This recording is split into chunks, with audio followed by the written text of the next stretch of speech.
Marcelo Viso, ¿cómo te va? Buenas noches. Buenas noches, Héctor. Bueno, y buenas noches a todos. Hoy reincorporándonos un poco al canal. Me alegra mucho que estés acá, que puedas... Te prometí tiempo a vos, a los televidentes, la semana pasada para charlar de algo que es complejísimo. Mira, tenemos casi media hora, un poquito menos de media hora, y estoy seguro que no va a alcanzar para todo. Pero, en términos generales, hablaste de Vicentín y de su intervención la semana pasada. ¿Qué pasó desde entonces? Se admitió la intervención desde el juzgado de Reconquista, lo admitió el juez. Sí. Están ya dentro de la empresa los interventores designados por el Poder Ejecutivo. Hay en principio un proyecto que se va a enviar al Congreso, que seguramente se va a conocer esta semana, de la expropiación de Vicentín, y después hay toda una serie de posibles figuras a crearse en este sentido. Una empresa mixta, una corporación mixta, una empresa privada con participación estatal, pero en el medio hay un gigante del cual se tiene mucha información y difusa, que es Vicentín, que tiene varias empresas, las cuales tiene un control total, sí, un control parcial de ellas. Friar no es controlado completamente por Vicentín, no, pero tiene una participación ahí. Algodonera Avellaneda sí es Vicentín pura. Renova, que era Vicentín en sus inicios, que después fue cediendo el control a Glencore, quedó solamente con el 33% de las acciones ahí. Bueno, después tiene viñedos y todo lo demás. Te quiero preguntar esto, porque quedó planteada la pregunta la semana pasada. El universo de acreedores, que son un montón, son algo así como 2.600, ¿qué expectativas tienen respecto a este proceso? Para ser preciso, 2.638 acreedores hay en el expediente en el momento en que se inicia, ya por febrero, el expediente de concurso. Claro. ¿Por qué? Pero hay que ser claros en un punto. ¿Cómo se llegó al concurso? ¿Cómo se llegó a que de alguna manera se destape cuál era la deuda de Vicentín y cómo venía conformada la misma desde el sector financiero local hasta el sector financiero internacional, las distintas presentaciones y cuál es el kit de la cuestión de por qué en algún momento se presenta una denuncia por, de alguna manera, un fraude al Estado? Para ser más preciso, todo empieza ya en diciembre del año 2019, el 2 de diciembre de 2019 se da esta venta de participación accionaria sobre Renova. Renova era propiedad 100% de Vicentín, se fue vendiendo hasta quedar 50 y 50 con Glencore, que en realidad no es Glencore, sino es una sociedad controlada por Glencore. Correcto. Que se llama Renaisco, ¿sí? A partir de ese momento, el 2 de diciembre, se realiza una venta de 1/3 de la participación de Vicentín, lo cual significa alrededor de 16,67% del total de la distribución accionaria de la empresa Renova, y que era la joya, por otro lado, era la joya de la corona de Vicentín. La que opera en Avellaneda, la que opera en Ricardone, la que opera en San Lorenzo, la que puede controlar 9.000 toneladas día de producto. De producción, efectivamente, y a la cual se trataba de alguna forma brindarle cierta, o blindar la empresa para de alguna manera seguir trabajando y que todos aquellos que no integran los acreedores accionarios de alguna manera puedan tener o puedan seguir trabajando, entregando y de esa forma garantizar el trabajo de la empresa para que se pueda realizar el cobro. Sí. Bueno, eso se produce el día 2 de diciembre, sí, y aquí empiezan las sospechas. ¿Por qué? Porque eso no se comunica en el momento a ninguno de todos los acreedores. Recordemos que dentro de los acreedores hay acreedores de carácter internacional, hay bancos internacionales, está desde sociedades de bolsa que tomaban fideicomisos hasta entidades bancarias o financieras. Los acreedores más grandes son, para que tengan una idea, las entidades financieras. En el exterior se deben al tipo de cambio del momento del expediente, que era 60 pesos el dólar, se deben 30.000 millones de pesos. En la República Argentina se deben otros 67.000, 69.000 millones. Sí, casi 100.000 millones en total. En total son 99.300 millones. Pero en aquel momento no se informa. ¿Qué pasa? Esa transacción, un breve paréntesis porque lo voy a explicar bien. Pero esa transacción se da con la subsidiaria Vicentín Paraguay, además.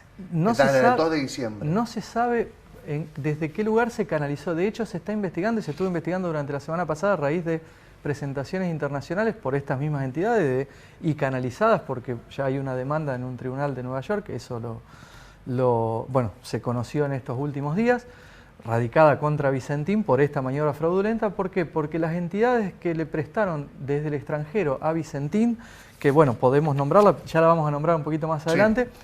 En sus acuerdos de préstamo figuraba que cualquier modificación sobre la composición accionaria o patrimonial de la firma Vicentín debía ser informado a estas entidades, y eso no fue informado. Asimismo, cuando se empieza a investigar, las entidades americanas, de Estados Unidos por supuesto, las holandesas o las francesas crediticias que empiezan a investigar cómo fue esta operación, que estaba evaluada en 120 millones de dólares, correcto. Se dan cuenta de alguna manera que ese dinero no se canalizó por vías oficiales. ¿Qué es lo que ocurrió?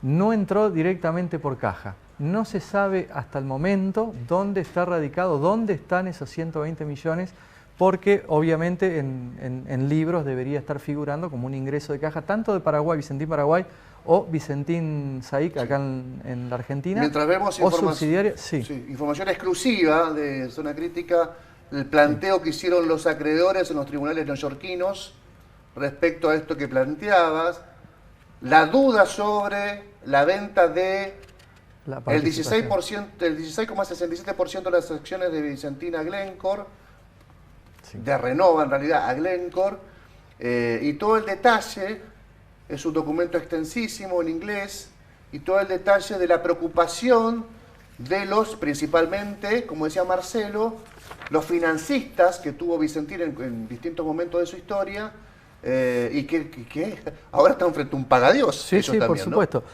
De los 30.153 millones que debe de pesos, por supuesto, evaluada en moneda argentina, que se debe en el extranjero a entidades financieras, se le debe al International Finance Corporation 16.504 millones de pesos, al Netherlands Financing, que es holandesa, una firma holandesa, 9.224, al ING Bank de Tokio, 4.400 millones de pesos, y la cifra sigue aumentando a medida que van apareciendo de alguna manera acreedores. Pero bueno, ¿qué pasaba allá?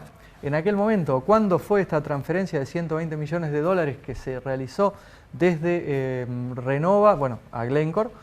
En realidad el pago lo hizo Glencore a Vicentín, por supuesto. Correcto. Eso fue el 2 de diciembre, entre el día 2 y 3 de diciembre del año pasado. El día 5 de diciembre del año pasado, Vicentín hace pública su situación de estrés financiero, comunicándole a todos sus acreedores que iba a tener dificultades bastante complejas para hacer frente a todas sus acreencias, es decir, al pago a proveedores. Sí. No solamente a entidades financieras, sino que además a todo aquel que de alguna manera entregó cereal para su comercialización, que realizó contratos a término. Hay incluso discusión, porque a partir de un momento hasta los... ¿Cómo explicarlos para que la gente lo entienda? Hay contratos a término que se trabajan o de alguna manera se contratan en el extranjero para ser cubiertos de alguna forma con la entrega de cereales. Vicentín en algún momento de enero de este año partió y dijo: no vamos a poder ni siquiera entregar lo que tenemos contratado con el extranjero. Eso tiene que tener en cuenta que no se pagaron ni siquiera los servicios financieros de todo este fideicomiso. Se trabajaban por el fideicomiso Vicentín octavo, 8, que era aquel que colocaba cereal en el extranjero. Sí. Una breve introducción, vamos a hacerlo charlado, Marce. Sí. En noviembre, Vicentín además recibe la última remesa del crédito de la Nación por un poco más de 5.000 millones de pesos, de aquel crédito total de 18.000 millones que está bajo la mira judicial por la forma de haberse entregado de esa manera tanta plata. Sí. Bueno, tenemos una firma, un conglomerado de negocios que tiene plata contante y sonante en pesos de la Nación, que le terminó de entrar en noviembre, plata de Glencore por la compra de las acciones de Renova, 122 millones de dólares se estima, según el documento de la justicia neoyorquina, y sin embargo, así todo, cesación de pagos. Cesación de pagos, sí. Estrés financiero, cesación de pagos. En realidad, en algún momento al mes siguiente, es decir, una vez que todo esto pasa y en diciembre se conocen todas estas situaciones, en el 16 de enero realiza una presentación por un acuerdo previo extrajudicial. Vicentín, para todos los acreedores, esto fue chequeado, yo me ocupé de hablar con acreedores directos de Vicentín, porque incluso me hicieron algunas consultas de carácter particular, y es cierto lo que se estaba hablando. Había dos propuestas, en principio la más importante, que era la que hoy figura como base de lo que fue el expediente posterior, era la entrega del 20% de la deuda, la especificación al momento, al precio de diciembre del dólar, del 14 de diciembre, y el pago de ese remanente del 80% de la deuda en hasta 8 años. También se le exigía al firmar el documento a todo aquel que de alguna manera esté de acuerdo con esta forma de pago, que siga entregando cereal para poder trabajar dentro de la firma. Espera. Esto que está contando Marcelo no salió a ningún lado. Esto es información estrictamente nuestra, que trae Marcelo. Sí. En enero, antes de que Vicentín vaya por motu propio a presentarse en concurso. Tampoco fue por motu propio. Bueno, pero igualmente ya lo explicas. Sí. Antes de que se abra el concurso, después lo explicas bien, Marce, Vicentín hace una oferta prejudicial con los acreedores. Ofrece un 20% y un plan de pago a 8 años, con la salvedad que me tenés que seguir dando el grano que me venías dando para poder funcionar. Aquel grano que no voy a poder pagarte. Esto es exclusivo lo que está contando Marcelo. Esto es muy real. Luego de esa semana, luego una semana después, más o menos entre el 23 y el 25 de enero, se conoce el primer, informe que se realiza. El informe no es en aquel momento. Estoy un poco con las fechas. No importa, contalo igualmente. Es el 27 de enero en el que se realiza el primer informe, la primera denuncia que se realiza a partir de los 18.200 millones del Banco Nación, donde de alguna manera se estima que hay una intención de realizar un fraude al Estado por toda la maniobra de Renova, por supuesto que se conocía extraoficialmente, más lo que vos estabas hablando de que se habían contado con 5.000 y pico de millones en noviembre, sumado a los 1.000 que deberían haber sido de los 120 millones, más o menos, a un tipo de cambio intermedio. Se estaba ya empezando a hablar de que había de alguna forma una intención de fraude al Estado. El 6 de febrero... Te pregunto, ¿hubo acuerdos prejudiciales? No se llegó a un acuerdo prejudicial. No se llegó a ningún acuerdo. Si hubiesen obtenido el 50% lo hubiesen presentado en el expediente. El 6 de febrero, la firma Gagliardo Agrícola Ganadera S.A. radica en Rosario el primer pedido de quiebra de Vicentín. ¿Qué es lo que ocurre? Cuando se presenta este pedido de quiebra, automáticamente el 10 de febrero Vicentín presenta en Reconquista, presenta el concurso preventivo. Y a partir de la presentación, de la realización del concurso preventivo, empiezan a reconocerse los acreedores y empieza a tenerse una noción real de cuál era el tamaño de la deuda de Vicentín, y ahí aparecen los 100.000 millones de pesos que Vicentín está debiendo y quiénes son los acreedores. Ahí comienza la verificación. Ahí comienza de alguna manera a conocerse cuál era el corazón del estado contable. Yo me hago una pregunta igual que vos, igual que todos los que están del otro lado, se la deben estar haciendo en este momento. ¿Cómo fue que el Banco Nación Argentino le termina prestando a Vicentín 6.000 millones de pesos y no conocía la situación patrimonial de Vicentín? Bueno, contamos acá, Marce, hace 21 días. Ya debía 12.000 millones de pesos. Pero contamos que tenía la cuenta embargada en el 2015 porque un organismo de crédito fue a la justicia por otro pagadíos de Vicentín, fue a la justicia, ganó la justicia y se trabó un embargo en la cuenta del Banco Nación en Avellaneda. Tenía las cuentas inhibidas, Vicentín, del Banco Nación. Sí, es el principal acreedor y hay muchos otros acreedores. El Banco Nación le debe 1.200 millones, al Banco Provincia de Buenos Aires 1.815 millones, al Banco de Inversión y Comercio Exterior 313.000 pesos, y así podemos seguir explicándolos a todos. Al Banco Hipotecario 752.000 pesos, al Banco Macro 653.000 pesos, al Banco Entre Ríos 508.000, al Itaú 375.000 y al Banco de la Nación Argentina 375.000 pesos, más o menos es a lo que asciende la deuda. Con lo cual está debiendo al sistema financiero más del 50% de su deuda. Sí. Es un número extraordinario, 30.000 millones en el extranjero con las 4 o 5 firmas que ya nombramos.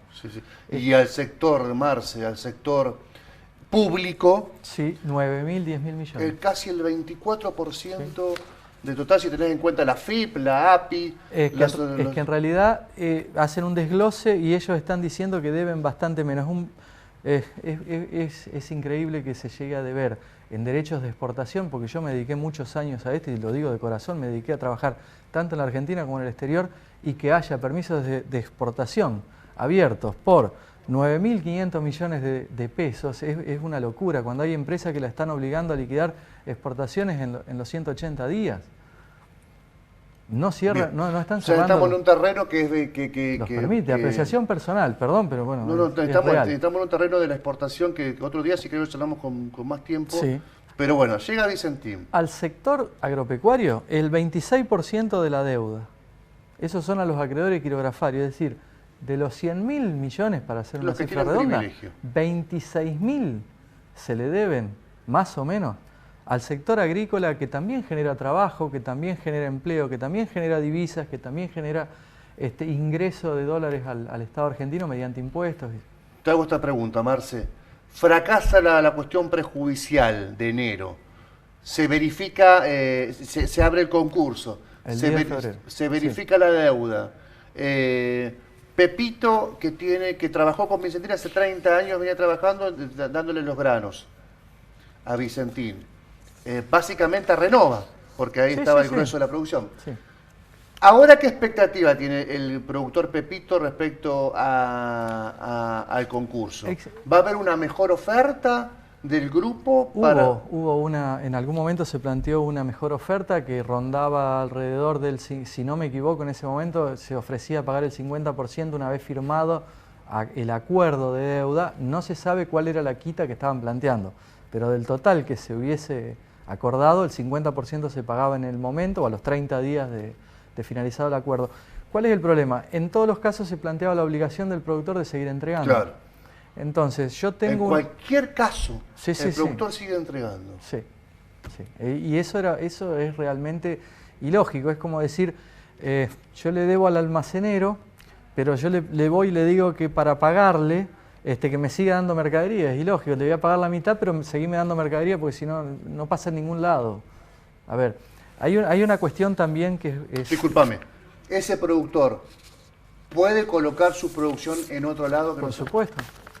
En la empresa D o la empresa C. No, sí, por supuesto. El productor, el acopiador, a ver, no eran solamente productores aquellos que le entregaban a Vicentín. Sí, pero por un ejemplo. Cerealeras, acopiadores de cereales que le han entregado. Conozco casos particulares que han sido no solo unipersonales, es decir, personas físicas que han llevado o le han vendido en forma directa o le han dado en consignación en forma directa, sino también cerealeras que se dedican a copiar granos de un montón de particulares para este caso. Yo creo que existe un cierto malestar cuando se habla de la palabra expropiación, y eso es real, se notó en el interior, se nota muchísimo. ¿Por qué? Porque es un avallazamiento de libertades particulares. La empresa sigue siendo una empresa privada y lamentablemente la injerencia estatal siempre es un problema. Nosotros venimos de un país donde conocemos muy bien cuál es el manejo de empresas mixtas y cuál es el manejo de empresas netamente estatales. Lo vivimos en la década del 80-90, esto ya lo dije.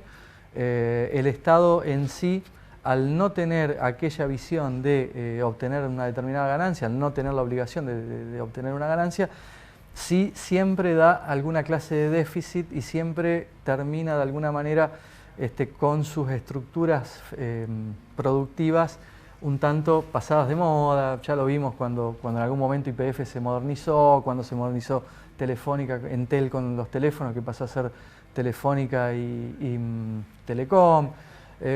Nosotros lo hemos visto y yo creo que no es la mejor solución una expropiación. Y tampoco, creo que la gente tampoco las empresas privadas les ajustaron le ajustaron un poco la clavija en todo este tiempo. Han hecho pingües, negocios, más allá de todas las entidades funciones que hicieron.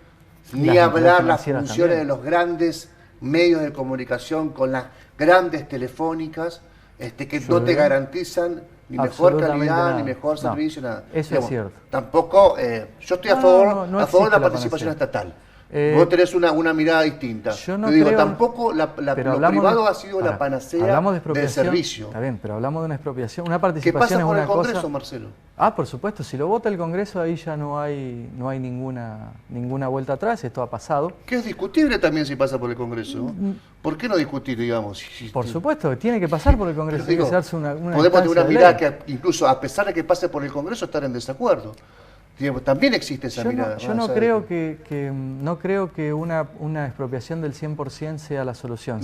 Sí, tal vez una participación de algún porcentaje o con algún ente de control, es decir, que de alguna manera regule las actividades y ejerza un control para que no suceda esto de la canalización. Ustedes, para que se den una idea, vos hablabas de Vicentín Paraguay. Vicentín Paraguay tiene una participación sobre los negocios de Vicentín, es decir, se le vendía de alguna manera a Vicentín Paraguay exportaba a otros lugares del mundo, creo que un 80% de la producción.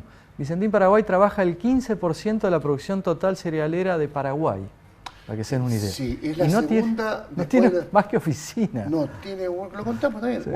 Una oficina, 6 empleados, funcionaba como una empresa de corretaje, exportaba $200 millones anuales, durante el 2015 al 2019, y además era la segunda exportadora de Paraguay, detrás de la exportadora china, que en este momento se me fue el nombre, me sale Costco, algo así, pero por nada, por un una pelín. Cuestión de... Y una oficina, 6 personas, la segunda exportadora de soja de Paraguay. Con el 15% de comercialización de todo el cereal de Paraguay. Y pagando con las exenciones el impuesto a la renta que solamente tienen, y no pagando todo lo demás que se paga en Argentina. Con todas las exenciones que tenga dentro del suelo paraguayo, por supuesto. Dame un minuto, Marce, breve pausa, breve corte y redondeamos el tema Vicentín con Marcelo. Ya venimos. Bueno, seguimos con Marcelo Aviso, la información que trajo Marcelo, bomba. El acuerdo prejudicial que intentó Vicentín, que no pudo prosperar, y bueno, los acuerdos que podrían darse con los acreedores. Acreedores que están, en términos del trazo grueso y muy generales, el sector financiero privado y público, el Estado Nacional o los Estados nacionales y provinciales y los vendedores de granos. ¿Está bien en el trazo grueso plantearlo así? Sí, en el trazo grueso. Bueno, ¿qué puede pasar si prospera el concurso y hay que negociar una posibilidad de pago, Marcelo? ¿Qué puede pasar con el productor que le venía dando la materia prima todo el tiempo a Vicentín para la molienda, por ejemplo? ¿Y qué puede pasar con el banco neoyorquino que está reclamando en la justicia que Vicentín garpe? Indudablemente son dos escenarios complejos para negociación. Porque el banco neoyorquino que está, o cualquier entidad financiera extranjera, quiere ir a litigar, y ya lo planteamos, ahí está la denuncia y ya se empezaron las investigaciones, la demanda no va a durar mucho en llegar. Yo creo que si hay una participación estatal va a ser mucho más rápida la llegada de la demanda, porque no se ve, en las economías liberales no se ve con buenos ojos este tema de la expropiación, entonces van a tratar de asegurarse de alguna manera algún porcentaje de participación en la entidad o algún embargo preventivo, lo que pueda hacer. A ver, es una realidad también que frente a todo esto los abogados de Vicentín no pusieron ninguna objeción para que se trabaje dentro del juzgado de Nueva York, todas estas demandas, se nucleen en Nueva York. ¿Por qué? Porque ya se hablaba en algún momento de que Cargill, que es una firma americana, era la que posiblemente tuviera los fondos para comprar el paquete de Vicentín. Entonces, yo creo que hay, más allá de que en realidad tienen que dilucidar si hay una maniobra financiera con todo esto, y desaparecieron los 120 millones en realidad, y esto creo que ya debería pasar a un instante. Nosotros hemos vivido un montón de veces durante innumerables gobiernos en la Argentina de que este tipo de acciones siempre quedaban en el olvido, no tenían una investigación formal a fondo. Bueno, esto debería investigarse formalmente, tienen todo el tiempo del mundo, estamos en pandemia, no hay mucho movimiento ni financiero internacional ni financiero local, salvo lo que se está trabajando ahora. Se estaba hablando hoy mismo de volver a cerrar Buenos Aires, así que la gente que investigue todo esto, por supuesto que puede hacerlo con total tranquilidad y tiempo, y debería saberse porque hay que separar aquello que va a la cuestión de fraude de aquello que va a una cuestión netamente comercial. Si realmente, comercialmente, la empresa no tenía un resultado positivo y acumuló deudas, más allá de las asistencias crediticias que son de público conocimiento, me parece que es una cuestión que ya rayan en lo comercial y habrá que llegar a un acuerdo con todos. La cuestión de fraude, eso ya excede... Otro color. Es de carácter penal. ¿Qué habría que hacer? Sí. Con el colono que le entregó y con las cooperativas que también le entregaron muchísimo dinero, siendo la ACA, Asociación de Cooperativas Argentina, el principal acreedor dentro de este tipo de entidades de Vicentín, tendría que llegarse a un arreglo que supere el 60%, como mínimo. Te pregunto porque no queda nada, 2 segundos. ¿Le conviene al productor agarrar el 50%, negociar a 8 años, 3, 14 años, lo que sea, lo que queda del pago y seguir vendiéndole a Vicentín? Siempre y cuando exista una garantía de por medio, ejemplo, si hubiese una participación estatal, hubiese una garantía estatal de pago, por supuesto que en ese caso sí convendría. Muy buena respuesta y muy cortita las dos cosas, buena y corta. Gracias, Marce. Se nos fueron media hora hablando de este tema y nos quedó, como dijimos, un montón afuera. Nos vemos en 7 días. Para la próxima semana hay un gringuito sojero que escribe siempre, lo ve al programa y fan tuyo. Quiere saber qué conviene más para la próxima semana, comprar dólares o el plazo fijo. Lo dejamos para la semana que viene.